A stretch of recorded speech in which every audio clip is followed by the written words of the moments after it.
In a recent video, we took a look at the new AMD Ryzen 8 600G. This is an APU that they've recently released, and to be honest, they are absolutely fantastic. We actually tested it along with some new modern games, and it performed exceptionally well. But when I reached out to you guys to ask what you wanted me to do with it next, you said that you wanted me to try a bunch of older games just to see how well it performs on them. And to be honest, that's actually a great idea, because a lot of people that are opting for these kind of APUs are going to be building things like miniature games consoles and things like that, and very often people want to play older games like that. So we've loaded it up on our test bench and we're going to give it a bit of a go.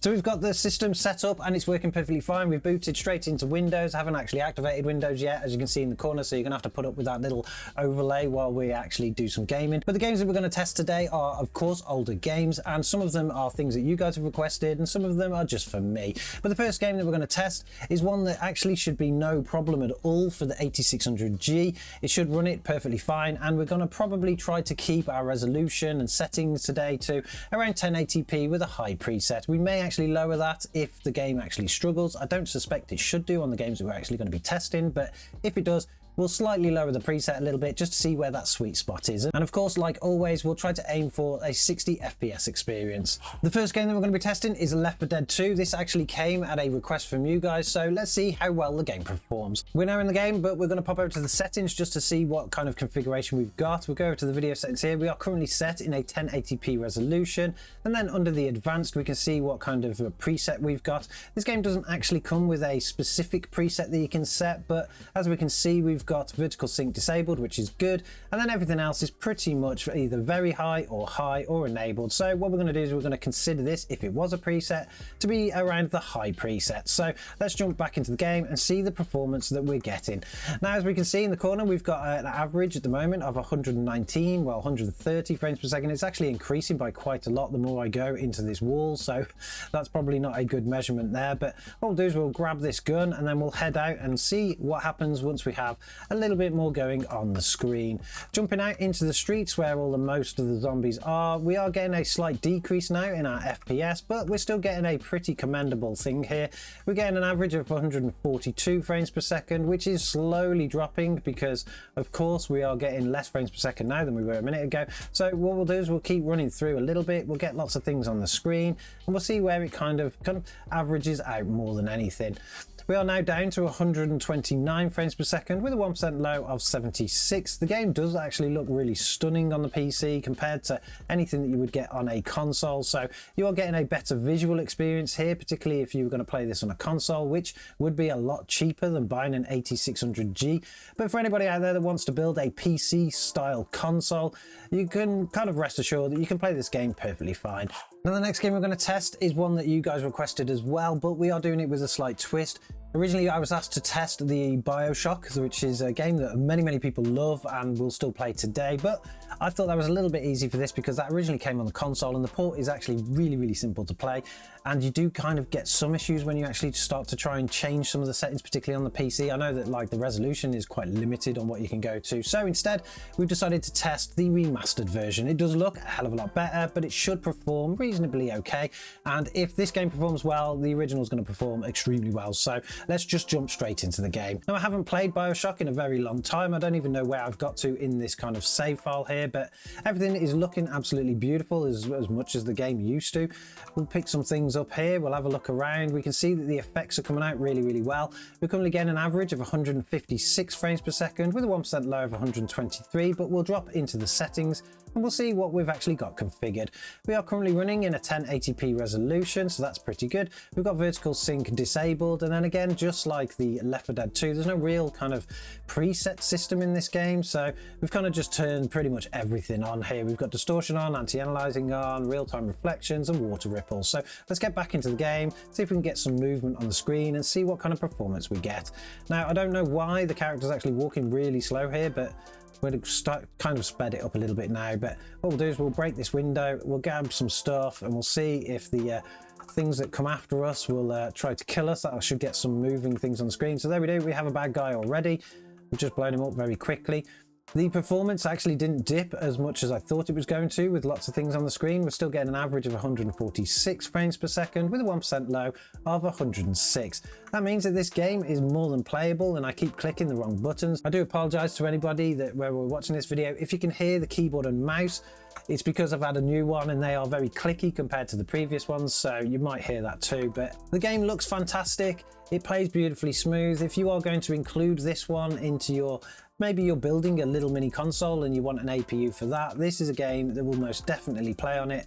And being the right remastered version, you're going to have a great experience too. But let's have a move on to a game that now should be a little bit more demanding than this, and we'll see how well that one performs too. And with the next game loaded up, it is worth mentioning that actually trying to go from game to game and loading times and stuff like that on an 8600G is really quick. The CPUs are extremely fast. We are running this one with 32 gigabytes of DDR5, but it is only 5600 megahertz, and it's not the fastest that you can get out there, but the system is lightning fast switching between things. AMD have done a fantastic job of increasing the speed of their latest processors, so you kind of get the same thing with the 7000 series processors too. These APUs are just as quick when it comes to like Windows tasks and loading things up. But the game that we're going to be testing now is of course Spec Ops: The Line. That game is something that I showcased in a recent video. It was probably a couple of videos ago now, and everybody went mental over it because so many people had forgotten about it and they really wanted to play it again. But unfortunately, it was literally at the time where they kind of took it out of all the stores. So to get it on the PC, you're going to struggle really now to buy it. You can still pick it up on the console, but I suspect that many people probably have it still in their back catalogue and they might not have even played it then. If you haven't, definitely go check it out. It's a very good game. It's reasonably old now. It originally came out on I think the Xbox 360, but the PC version was way more enhanced than the one that was on the 360. It just looks a lot better. It plays a lot smoother. But let's have a look and see what the 8600G can perform like in it. Jumping into the game now, we can see that everything looks absolutely stunning, just way better than the original console version. We'll pop over to the settings before we actually start getting shot at by anybody, and we'll see what we're currently configured to. Now unfortunately you don't get to see the resolution when you're actually in the game. You have to drop back into the menu to be able to do that, but we are running in a 1080p resolution. We've currently got the texture detail on high, which is why the game looks so nice. Shadow details on high. It is full screen. We've disabled the VSync so that we can, truly see what kind of maximum FPS we're going to get here. And everything else is pretty much turned on. The overall quality here is set to custom, but that's because we've purely turned off the VSync. It kind of does that when you do it. But let's jump into the game and see the performance we get. Now we are currently getting an average of 63 frames per second with a 1% low of 47. Again, that means that the game is going to run beautifully smooth and it's going to look great too. I'm probably going to get killed quite a lot here, but I need to refill my ammo. Let's refill the ammo here. And let's start shooting at some stuff. On this bit on the game, particularly where the save file has landed, there's going to be a lot of people on the screen, so we're going to really do get a good look at what this can perform like. We've got lots of things. We've got sandstorm coming in. We're going to shoot lots of these enemies. The FPS is increasing slightly, which is a little bit strange considering that we've got more on the screen now, but I'm going to keep shooting these bad guys, see how far we get. I think I've completely, no, I haven't run out of ammo. I've still got a little bit because we just refilled, so we'll kill them guys up there.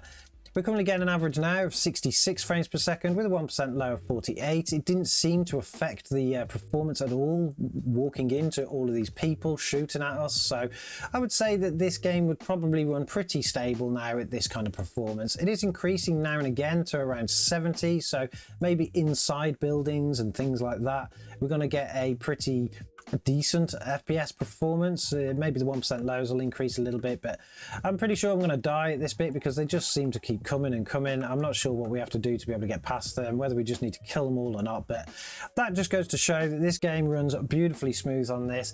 Again, it is a very old game and I wouldn't expect it to run perfectly fine even on probably a slightly older APU than this.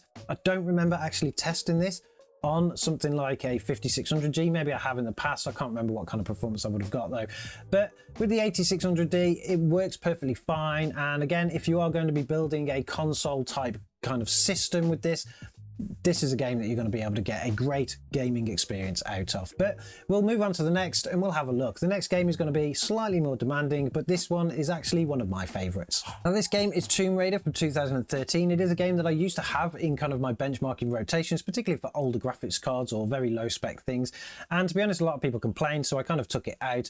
It was kind of deemed as being too easy to run on things, but I really wanted to test it on this APU because I have tested it with other APUs and iGPUs before, and I want to see what kind of performance we get out of it. The game is currently running in 1080p, and I do believe it's got a normal preset. So we are, yep, 1080p with a normal preset.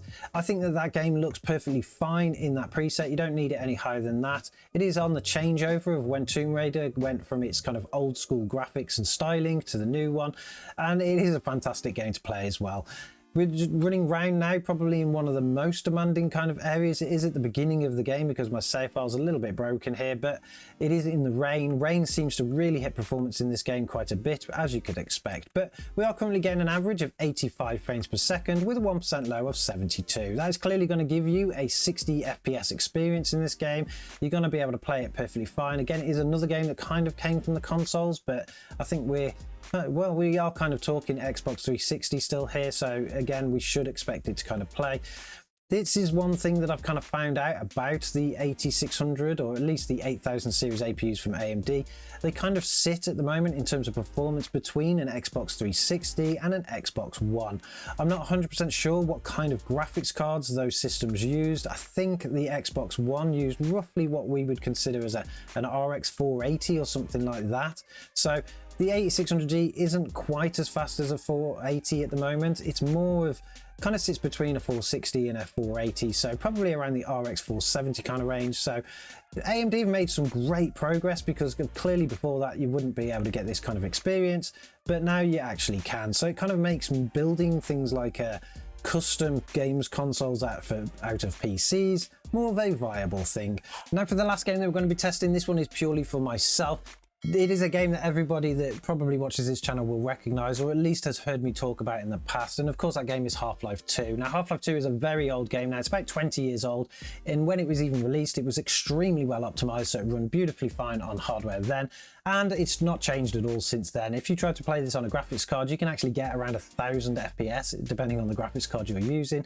But I used to actually use this kind of game to test things like iGPUs, particularly older ones, and also APUs as well, just to see how well they progressed over time.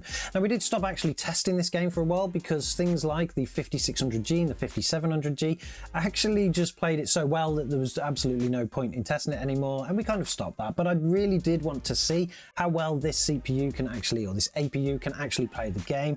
And to give it really a bit more of a test, what I've done is I've actually cranked this game up into 4K. So let's have a look at what kind of performance the 8600G can get out of Half-Life 2 when it's configured to a 4K resolution with all the settings maxed out. Now we have started the game here in Ravenholm. It's probably somewhere you shouldn't go. You know, we don't go to Ravenholm, for anybody that's actually played the game.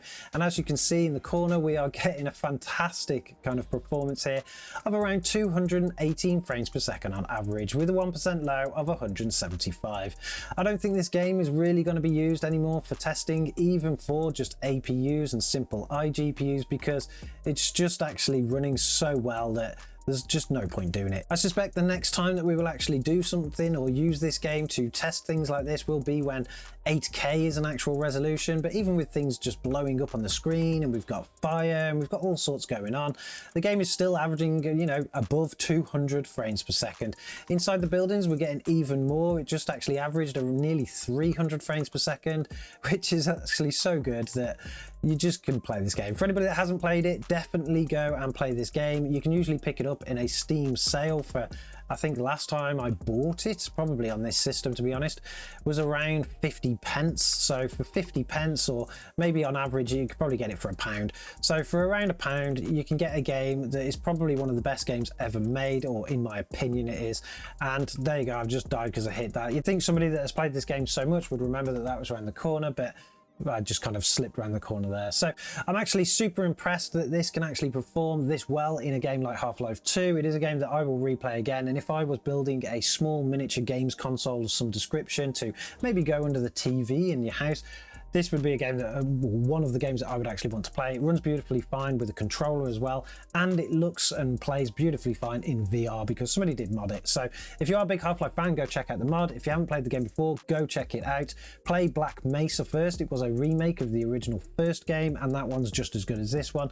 But apart from that, this is our testing of the 8600G. It's extremely impressive, particularly when it came to new games from our previous video. We'll link that one at the end if you want to go see how well it performs in some of those. You do require some additional kind of software and extra things to get newer games to run, things like FSR, but it will do it. And of course, when it comes to older games, it runs beautifully fine. Let me know in the comments below what you think about this. Are you considering picking up one of AMD's newest APUs? Are you going to build something really cool out of it? I definitely want to check that out if you are. Don't forget to subscribe to the channel if you like this kind of content. I want to thank people for sending in their ideas and requests on the types of games that we should be testing. I'm sure there are plenty more that you guys want me to have a look at, so drop them in the comments below as well if you want me to have a look at that. We are always dropping like short benchmarks and things on our social platforms, so maybe we'll pick it up there. And I'm sure as always, we'll catch you guys in the next one.